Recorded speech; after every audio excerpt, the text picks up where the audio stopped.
हम समाज का एक पक्ष देख रहे हैं, लेकिन कहीं कहीं ऐसा भी होता है और प्रायः होने लगा है कि उस नियम का लाभ उठाकर लड़के वालों को भी तंग किया जाता है। समाज में हर जो समस्या होती है उसके दोनों पक्ष होते हैं और एक साहित्यकार का सबसे बड़ा दायित्व यही है कि वो संतुलित होकर उस बारे में सोचे, किसी एक के प्रति वो बहुत ज्यादा उसका झुकाव ना हो या पक्षपात ना करे। आपने प्रभावशाली लिखा है और उस मनोविज्ञान को समझा है, उस समस्या को गूढ़ता से समझा है, तो वो पढ़ने वाले को जरूर मन को छुएगा। मीडिया जो आ गया है इसके माध्यम से वो सब तक पहुंचती हैं, सब लोग उसको पढ़ते हैं।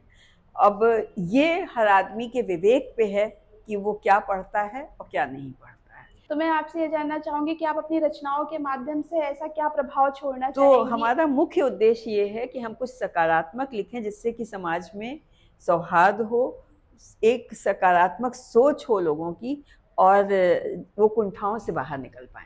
नमस्कार, स्वागत है आपका जीवन की झलक कार्यक्रम में, जहां हम मिलते हैं उन शख्सियतों से जिन्होंने अपने विचारों और कलम के जरिए जीवन को एक नई दृष्टि से देखा है। आज हमारे साथ प्रसिद्ध लेखक और संपादन जिनके शब्दों में जीवन की गहराइयों का एक अनोखा रूप छुपा होता है। आइए जानते हैं आपकी कहानी, आपकी जुबानी, आपके सफर, संघर्षों और सफलताओं के बारे में। अलका प्रमोद जी का हमारे स्टूडियो में बहुत बहुत स्वागत है, जिन्होंने अपने लेखन के माध्यम से दुनिया को जागृति की ओर बढ़ाया है।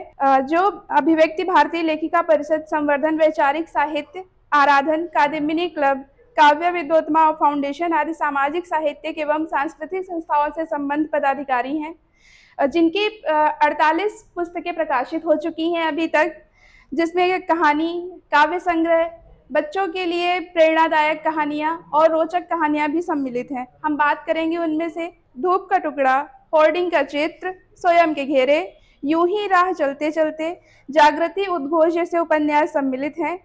तो स्वागत है मैम आपका बहुत बहुत हमारे स्टूडियो में। मैम, हम आपसे पूछना चाहेंगे कि आपके लेखन का क्या अर्थ है। जैसे कि आपकी कविताओं से और आपकी कहानियों से बहुत सारी चीज़ें हमें जानने को मिलती हैं, बट हम अपने दर्शकों को बताने के लिए आपसे फिर भी ये पूछना चाहेंगे कि आपके लिए इसका क्या महत्व है, सामाजिक परिवर्तन या कुछ और माध्यम है? लेखन जो है सबसे पहले अपनी अभिव्यक्ति का हमारे माध्यम बनता है। जब हम लिखना शुरू करते हैं तो वो हमारे मन की अभिव्यक्ति का एक माध्यम होता है, लेकिन जब धीरे धीरे उस लेखन को हम प्रकाश में लाते हैं, प्रकाशित करते हैं, तब वो समाज की संपत्ति बन जाता है। और समाज की संपत्ति जब वो बन जाता है तो हमारा एक दायित्व हो जाता है समाज के प्रति, समाज को दिशा देने के प्रति और समाज को संदेश देने के प्रति। और तब हमारा लेखन स्वांतः सुखाय न होकर समाज के हित के लिए होता है। जो भी आप लिखती हैं उसको, आपके विश्वासों को, आपके नैतिक मूल्यों को किसी भी प्रकार की चुनौती मिली हो? लेखन जब हमारे मन में जो होता है, जिस तरह के हमारे विचार होते हैं वैसी ही हमारी रचनाएं होती हैं। अगर हमारे विचार सकारात्मक हैं तो वो हमारी रचनाओं में भी झलकेंगे। और जहाँ तक चुनौती की बात है तो हाँ, कभी कभी चुनौतियाँ मिलती हैं। कभी कभी हमारे पाठक, हमारे जो श्रोता होते हैं, वो हमको जाने अनजाने दिशा दे देते हैं। एक बार की मैं आपको इसका अनुभव बताती हूँ। यहाँ पर एक कार्यक्रम था, लेखक से मिलिए, उसमें हमें बुलाया गया था। तो हमने महिलाओं के प्रति समाज में हो रहे अत्याचार को लेकर हमने कहानी भी उसी के संदर्भ में वहाँ पे पढ़ी थी और उसके संदर्भ में कई प्रश्न कहे। तो एक युवक वहाँ पे थे, वो बहुत कुछ क्रोधित से हो गए। उन्होंने कहा, आप कैसे कह सकती हैं कि ये दहेज के ऊपर वो कहानी थी हमारी, तो कि दहेज की जो ये नियम बने हैं उससे केवल लड़कियां पीड़ित होती हैं। आप नहीं जानती समाज में कितने लड़के और उनके परिवार वाले भी उसके शिकार होते हैं। तो ऐसा नहीं है कि ऐसे समाचार हमने पढ़े नहीं थे, लेकिन हाँ, उन्होंने कभी हमारा उनकी ओर कभी इतना ध्यान नहीं गया था कि उसको हम इंगित करें या लिखें। जिस तरह से मतलब वो कुंठित लग रहे थे, वो युवा हमें कुंठित लगे, उससे हमें लगा कि सही बात है, हम समाज का एक पक्ष देख रहे हैं। और तब हमने उसके ऊपर एक कहानी लिखी और ये हमारे लिए बहुत खुशी की बात है कि वो कहानी सबको बहुत पसंद भी आई और उसको एक नाट्यकर्मी थे विष्णु पांडे जी और अनिल मिश्र जी, उन लोगों ने उस कहानी का मंचन भी किया और एक पूरा 1.5 घंटे का नाटक उन्होंने उस कहानी के ऊपर किया और वो से बहुत पसंद किया गया, प्रहेलिका नाम से। प्रहेलिका, हाँ, और वो जो था वो इसी पे आधारित था कि कभी कभी वैसे तो दहेज से लड़की वाले ही ज्यादातर शोषित होते हैं, परेशान होते हैं, लेकिन कहीं कहीं ऐसा भी होता है और प्रायः होने लगा है कि उस नियम का लाभ उठाकर लड़के वालों को भी तंग किया जाता है। तो उसी के ऊपर आधारित हमने वो रचना लिखी थी और उससे उसको काफी प्रशंसा मिली, तो हमें ये संतुष्टि हुई कि हमने समाज के दोनों पक्षों को समाज के सामने रखा। कर दिया आपने। जी जी, चलिए बहुत अच्छी बात है मैम। जैसे कि जो भी रचनाएं होती हैं आज के जो समकालीन समाज की कौन सी कमियां या शक्तियों को दर्शाती हैं और आप इन्हें कैसे संतुलित करते हैं? जैसे अभी आपने एक प्रहेलिका का हमें उदाहरण देकर समझाया है, ऐसी बहुत सी हमारे समाज में चीजें हैं जब जिसमें हम कभी कभी एक ही पहलू देखते हैं, दूसरा पहलू या तो अनदेखा कर देते हैं या उसको इतना ज्यादा हम इम्पोर्टेंस नहीं देते हैं। जी जी जी, बिल्कुल सही बात कह रही हैं आप शिवानी। समाज में हर जो समस्या होती है उसके दोनों पक्ष होते हैं। हो सकता है कि एक पक्ष ज्यादा पीड़ित होता हो दूसरे के अपेक्षा, लेकिन हर पक्ष के मतलब हर एक के दो पक्ष अवश्य होते हैं। और एक साहित्यकार का सबसे बड़ा दायित्व यही है कि वो संतुलित होकर उस बारे में सोचे, किसी एक के प्रति वो बहुत ज्यादा उसका झुकाव ना हो या पक्षपात ना करे। तो हमारा भी यही, अब मान लीजिए बुजुर्गों की समस्या है आजकल, तो ये बात सही है कि अब बुजुर्ग जो हैं उनके साथ प्रायः जो है बड़ी जो एज में, जब वो बड़ी आयु में आते हैं तो उनके साथ बहुत सी समस्याएं आती हैं, बहुत से उपेक्षित होते हैं अपने घर के परिवार के द्वारा ही। लेकिन ये बात भी सही है कि बहुत से घरों में बुजुर्ग भी समस्या उत्पन्न करते हैं अपने बाद की पीढ़ी के लिए।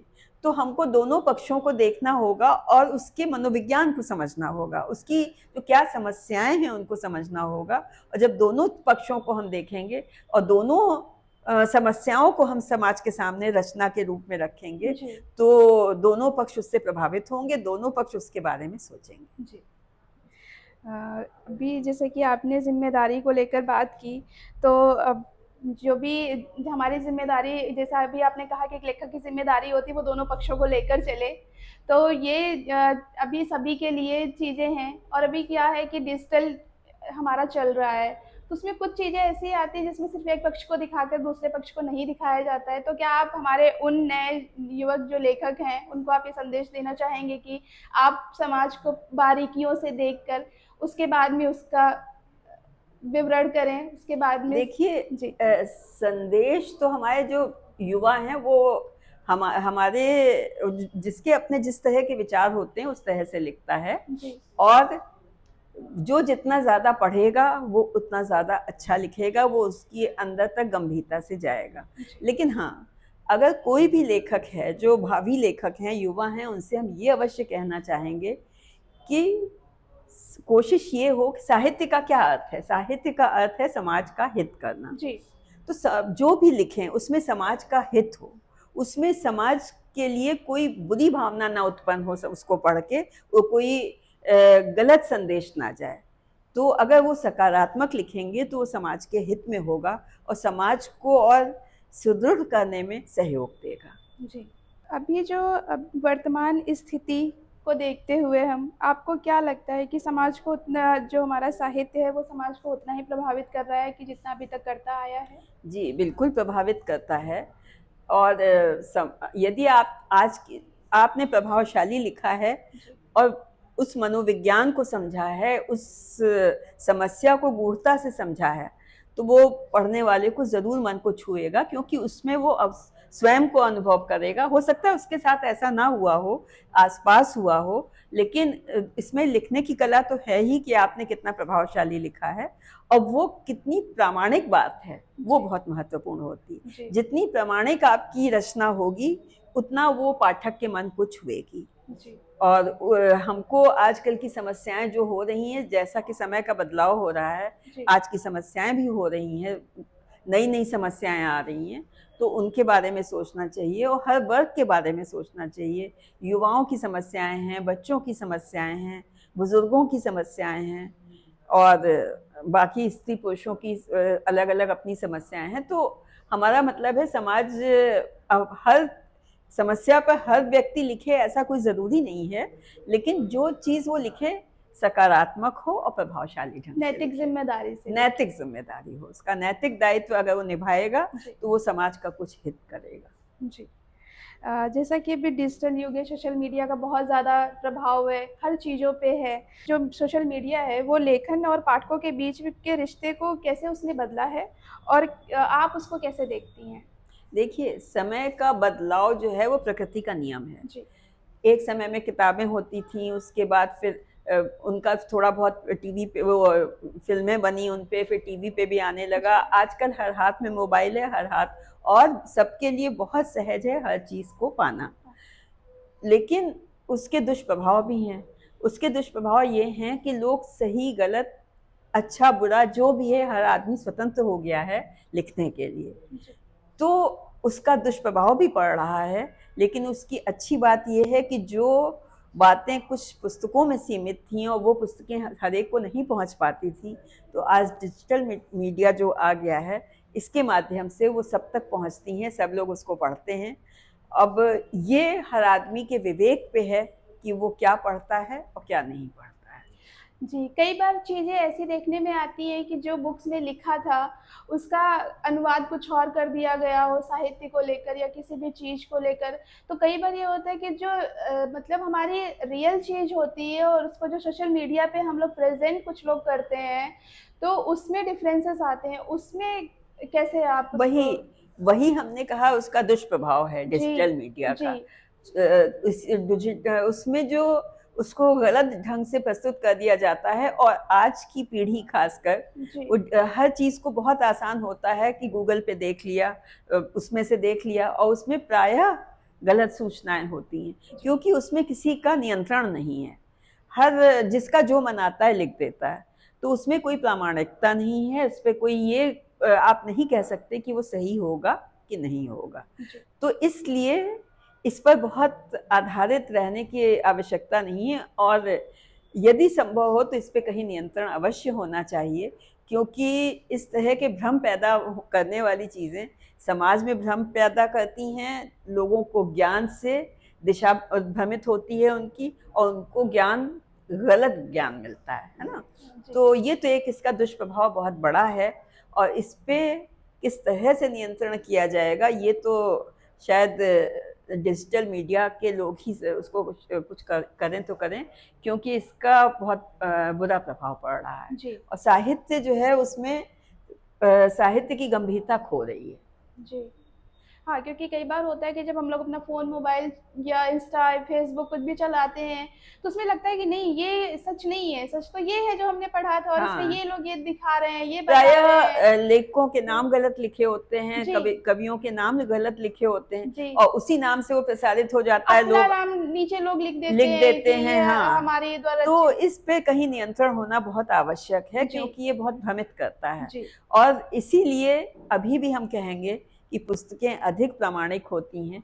और पुस्तक पढ़ने, एक बात हम आपको बता दें, ये वैज्ञानिक शोध है कि अगर आप पुस्तकें पढ़ेंगे तो उसमें जो आप पढ़ेंगे वो आपके मस्तिष्क में ज़्यादा अच्छी तरह बैठेगा, आपको ज़्यादा याद रहेगा अपेक्षाकृत कि आप जो डिजिटल मीडिया पर देखते, क्योंकि वो तेज़ी से आपके सामने आता है और चला जाता है। लेकिन पुस्तकें जो आप पढ़ते हैं वो आपके मन पे छाप छोड़ती हैं। इसलिए हम ये ज़रूर कहेंगे कि युवा पीढ़ी अधिक से अधिक पढ़े। जैसा कि अभी हम लोग बात कर रहे हैं, तो क्या कोई ऐसी कहानी या विचार है, आपने बहुत सारी पुस्तकें लिखी हैं बच्चों पे, काव्य संग्रह, उपन्यास, तो ऐसा कोई किरदार है जो आपके मन में अभी तक बसा हुआ हो? हाँ, हमने जैसे अभी एक युवाओं को लेकर कहानी लिखी, होर्डिंग का चित्र, वो पुरस्कृत भी हुई और संयोग से अभी यहाँ पे 17 दिन का एक नाट्य समारोह चल रहा था, तो उसमें वो मंचित भी हुई। उसमें 50 कहानियाँ लेखकों की ली गई, महिला लेखिकाओं की थी। तो उसको पहले भी बहुत सराहा गया और यहाँ पर भी उसकी बहुत लोगों ने उसको पसंद किया।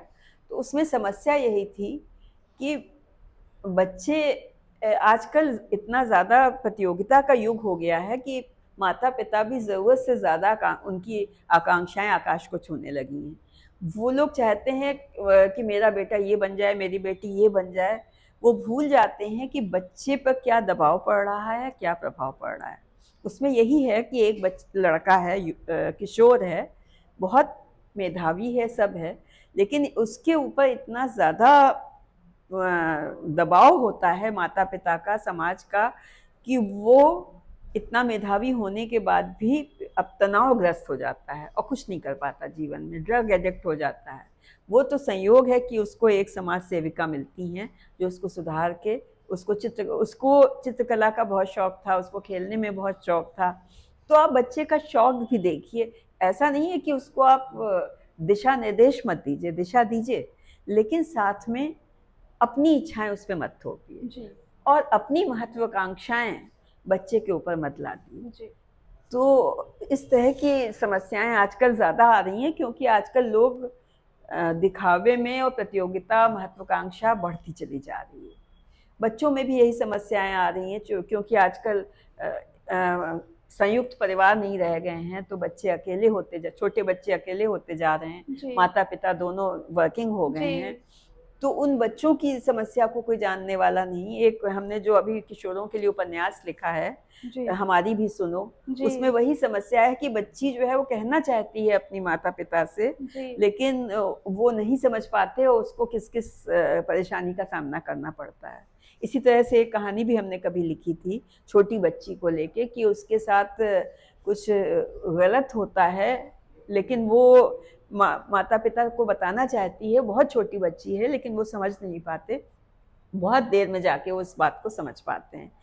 तो इस तरह की समस्याएं आजकल के जैसे जैसे समय बदल रहा है, नैतिकता कम हो रही है, तो हमारे आसपास के लोग, हमारे परिवार के लोग भी कभी कभी विश्वसनीय नहीं रह जाते।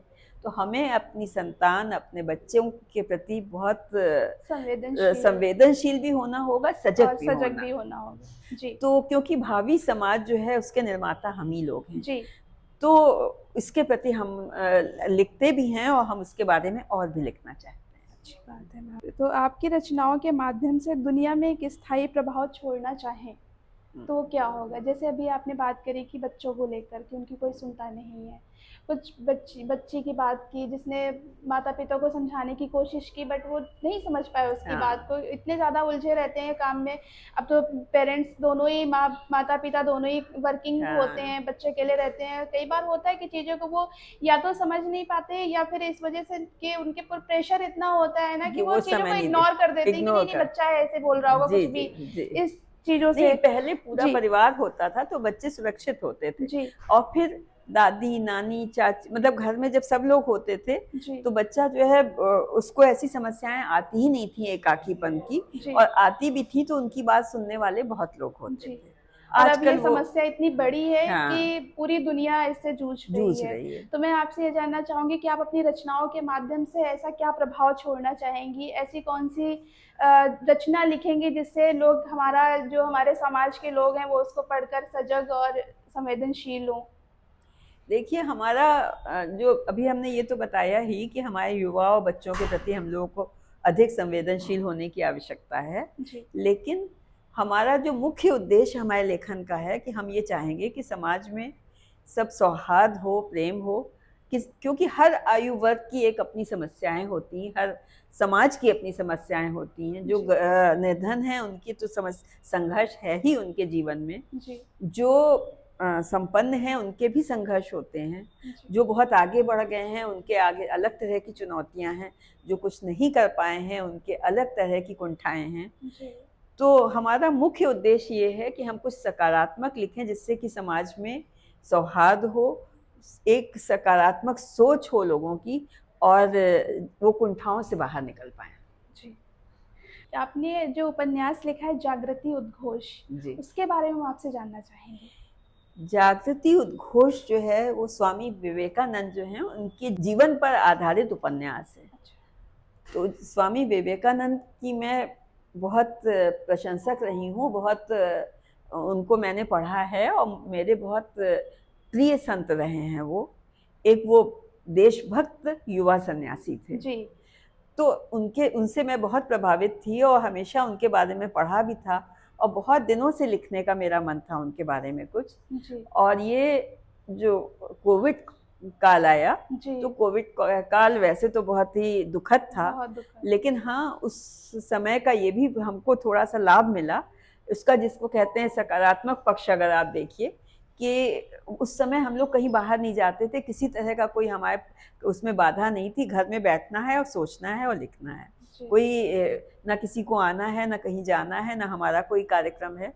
तो ऐसे में हमने फिर उस उपन्यास को पूरी तरह से केंद्रित होकर लिखा और स्वामी विवेकानंद हमारा उनके ऊपर तो बहुत कुछ लिखा जा चुका है, उपन्यास के रूप में भी उनके ऊपर लिखा गया है, लेकिन हमारा उद्देश्य ये था कि आजकल का समय जो है जो लोग बहुत लंबा नहीं पढ़ते हैं, बहुत कठिन गूढ़ हो तो नहीं पढ़ते हैं, तो उपन्यास एक रोचक वो होता है, तो रोचक ढंग से उसको हम इस तरह से प्रस्तुत करें कि हमारे जो पाठक हैं वो स्वामी विवेकानंद के बारे में एक सरल सहज रूप में पढ़ें, जानें और उससे प्रेरणा लें।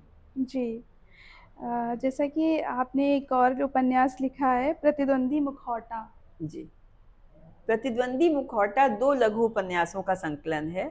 एक्चुअली वो हमने पहले तो लिखे थे, वेब सीरीज लिखी थी और उस पे हमको एक वेबसाइट पे पुरस्कार भी मिला था।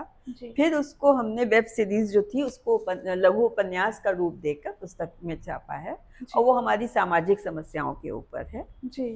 और एक और उपन्यास हमने लिखा यूं ही राह चलते चलते। जी जी, मैं भी उसी के बारे में बात करने वाली थी आपसे। जी, तो वो आज से करीब 15 साल पहले हम यूरोप टूर पे गए थे जी। तो वहाँ पे वो, क्योंकि हमारा पहला विदेश की यात्रा थी वो जी, तो वहाँ पे जो हमारे अनुभव हुए वो उन्होंने हमें बहुत रोमांचित किया और उस यात्रा का विवरण हम सबसे साझा करना चाहते थे। लेकिन किसी यात्रा संस्मरण को लिखना जो है बहुत उबाऊ होता, मतलब पढ़ना बहुत उबाऊ होता है, लिखना तो कभी उबाऊ नहीं होता। तो हमने उसमें एक कहानी का ताना बना के उस यात्रा संस्मरण को लिखा, तो जिसमें कि विदेश की जो जिन चीज़ों ने हमें प्रभावित किया यूरोप की, उनको हमने लिखा, लेकिन एक रोचक ढंग से एक कहानी में बांध के। तो वो उपन्यास हमारा यूं ही राह चलते चलते। जी, आपने बच्चों के लिए बहुत सारी चीज़ें लिखी हैं, किशोरों के लिए बहुत सारे उपन्यास लिखे हैं, जिसमें से आपने रामायण की शिक्षाओं के बारे में जिक्र किया है। जी जी। तो वैसे तो रामायण सभी लोग हमारे सनातन धर्म में जानते, हर घर पे होती हर घर है, में होती है, लेकिन आज के युग में बच्चे उसको कितना पढ़ते हैं, क्या करते हैं, वो बात अलग है। तो जो आपने रामायण की शिक्षाएं लिखी हैं, बुक्स, उस पे आप क्या कहना चाहेंगी, बच्चों को क्या संदेश देना चाहेंगी? देखिए, रामायण हर घर में होती है, लेकिन आजकल के बच्चे जो हैं वो संभवतः उसके बारे में नहीं जानते और ना आजकल के माता पिता के पास इतना समय होता है कि वो बैठ के उनको सुनाएं। पहले घर में नानी दादी या मम्मी पापा भी सुनाते थे, ऐसा नहीं कि केवल नानी दादी ही सुनाती थी, लेकिन तो इसलिए हमने वो रामायण की शिक्षाएं, पूरी रामायण तो बच्चे नहीं पढ़ सकते हैं, लेकिन रामायण में क्या क्या शिक्षा हैं उनको हमने देने का, सचित्र है वो, उसको लिखने का प्रयास किया है। और वैसे उसके अतिरिक्त भी हमने बच्चों के लिए विज्ञान की भी बहुत सी किताबें लिखी जिसमें विज्ञान की खोजों के बारे में बच्चों, इंग्लिश में तो देखिए बहुत किताबें होती हैं बच्चों के लिए, हिंदी में जो बच्चे पढ़ते हैं, केवल जो इंग्लिश नहीं पढ़ते हैं उनको विज्ञान से परिचित कराने के लिए हमने जो विज्ञान की खोजें हैं उनके बारे में छोटे बच्चों के लिए लिखा है। और सीवी रमन जो हमारे वैज्ञानिक थे और जो हमारे पूर्व राष्ट्रपति एपीजे अब्दुल कलाम साहब थे, उनकी जीवनी हमने बच्चों के लिए लिखी है और उनकी जीवन पे पुस्तक लिखी है, जिससे कि बच्चे उनसे प्रेरित हो सकें और उनके बारे में जान सकें। और कहानियां तो अपनी जगह हैं ही, कहानी है, कविताएं हैं, वो तो बच्चों को एक बहुत बड़ी रोचक कहानी लगी मुझे, महंगी पड़ी शरारत। जी जी, वो कहानी है, उसमें कई कहानियां हैं, उसमें से एक कहानी का शीर्षक है महंगी पड़ी शरारत। तो बच्चे जो हैं वो शैतान तो चंचल होते हैं, उनको जो है कुछ ना कुछ चंचलता करने में आनंद आता है। तो इस कहानी में भी जो बच्चा है उसको बहुत आनंद आता है शैतानी करने में, और वो लेकिन जब वो उसका जो उसको दुष्परिणाम मिलता है, तब उसको शिक्षा मिलती है कि हाँ हमको ऐसा नहीं करना चाहिए। तो उसमें बच्चों के मनोभाव, बच्चों के मनोविज्ञान और उनकी शरारत का क्या दुष्प्रभाव हो सकता है, उसको लेके हमने कहानी में बांधा है। जी, तो आप ऐसे ही बच्चों को जागृत करने के लिए और भी बहुत सारी बुक्स लेकर आएंगी, जी जी, लिखेंगी। हमने बच्चों के लिए 8 कहानी जी संग्रह लिखे हैं जी और अभी भी लिखते ही रहते हैं, जी बच्चों के जी लिए तो लिखते बिल्कुल। हैं। वो कहते हैं ना कि जीवन में मुश्किलें आती हैं रुकावटें बनकर नहीं, रास्ता दिखाने के लिए, जी ताकि हम अपने अंदर छुपे बल और जुनून को पहचान सकें। हाँ। आपका इस कार्यक्रम पे अपना कीमती समय देने के लिए बहुत बहुत धन्यवाद मैम। धन्यवाद। मैं आपको एक बात और जाते जाते बता दूं जी जी जी कि मैं एक पत्रिका का प्रधान संपादक भी हूँ, जी लखनऊ कनेक्शन वर्ल्ड वाइड, जी और उस पत्रिका के माध्यम से भी युवाओं के मतलब हर वर्ग के लोगों के लिए जी मैं कुछ ना कुछ लिखने का प्रयास करती रहती हूँ। जी और मेरा ये आप लोगों से भी अनुरोध होगा कि आप वो ई पत्रिका है उसको पढ़िए और उसमें अपनी रचनात्मक सहयोग भी दीजिए। जी और आपने हमें यहाँ पे बुलाया जीवन की झलक में, उसके लिए बहुत बहुत आभार। बहुत और मैं डॉक्टर स्मिता मिश्रा जी की बहुत आभारी हूँ, जिनका ये परिकल्पना है, जो इसकी निदेशक हैं, जो इसकी प्रोड्यूसर भी हैं, तो उनकी मैं विशेष रूप से बहुत बहुत आभारी हूँ इस सार्थक सफल कार्यक्रम को प्रारंभ करने के लिए। बहुत बहुत धन्यवाद मैम।